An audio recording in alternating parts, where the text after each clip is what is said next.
Bonjour à tous, ici iPod Touch The Pro et aujourd'hui je vais vous montrer comment jailbreaker de façon untethered finalement l'iOS 5 de votre iPod Touch 3G, iPod Touch 4G, votre iPhone 3GS, votre iPhone 4 et votre iPad 1.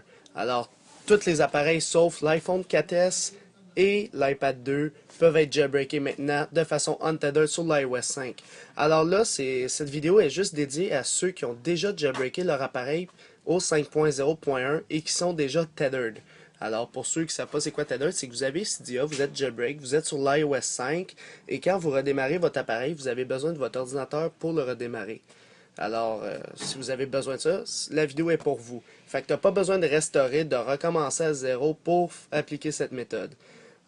Tandis, si vous êtes au 5.0, vous n'aurez pas de jailbreak untethered. Vous êtes obligé d'être au 5.0.1 pour que ça fonctionne.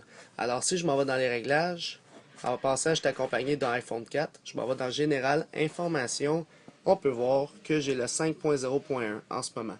Là, je filme avec mon iPhone 4S, puis je suis au boulot. C'est pour ça que je filme pas avec ma caméra actuellement. Là. En passant, je vais faire une vidéo complète avec le nouveau Retina qui vient de sortir pour jailbreaker de façon untethered. Alors, le 5.0.1 du iPhone 4 est ici.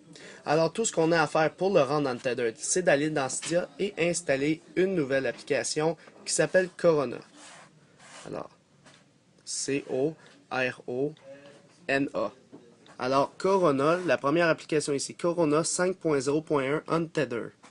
Alors, si on va dessus, on peut voir que c'est la chronique DevTeam qui a fait l'application. Dans le fond, pas de 2G, l'a envoyé à Proxy Ninja pour qu'il compile tout, puis qu'il le mette dessus, dans le fond, Cydia. Alors, ça dit que c'est pour les 5.0.1 seulement, pour redémarrer de façon untethered. Alors, tout simplement, c'est juste ça, Corona. Fait qu'on a juste à l'installer et confirmer. Fait que là, on va attendre un petit peu. Ça s'installe. Là, ça va faire rechargement des données. Et voilà, on est rendu untethered. Fait que c'est tout. Il n'y a pas grand chose à faire. Puis je vais vous le prouver actuellement. Fait que là, je vais éteindre mon iPhone 4.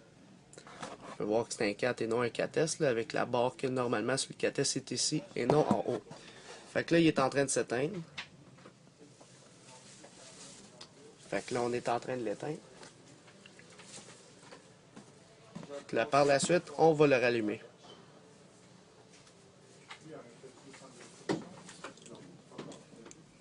Et là, on le rallume.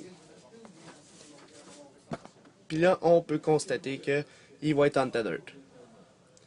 Alors, pour ceux qui sont pas jailbreakés actuellement, puis qui veulent être untethered, fait que faire le jailbreak en plus de l'untethered sur le 5.0.1, cliquez sur la vidéo que vous voyez sur le dessus, en haut.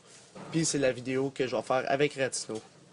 Alors, si la vidéo n'est pas disponible actuellement, elle va être disponible dans quelques heures à venir. Fait qu'on va le laisser allumer. Puis en passant, si vous êtes au 5.0, vous êtes obligé d'aller au 5.0.1 pour que ça fonctionne. Fait qu'on va le laisser allumer. Et voilà, on peut voir qu'il a bel et bien booté au 5.0.1. Fait qu'il est allumé, puis on va aller voir la fonctionnalité de Cydia.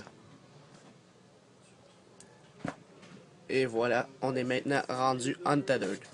Alors, c'est bien important pour préserver votre untethered. Restez untethered. Soyez sûr que votre SSH 5.0.1 est bel et bien sauvegardé. Alors ça, c'est bien important. Puis aussi, avec iFate, faites votre backup. Fait que sauvegardez signature SSH 5.0.1 pour assurer le untethered à vie. Alors, c'était pas mal tout pour cette vidéo. C'était iPod Touch The Pro. Merci.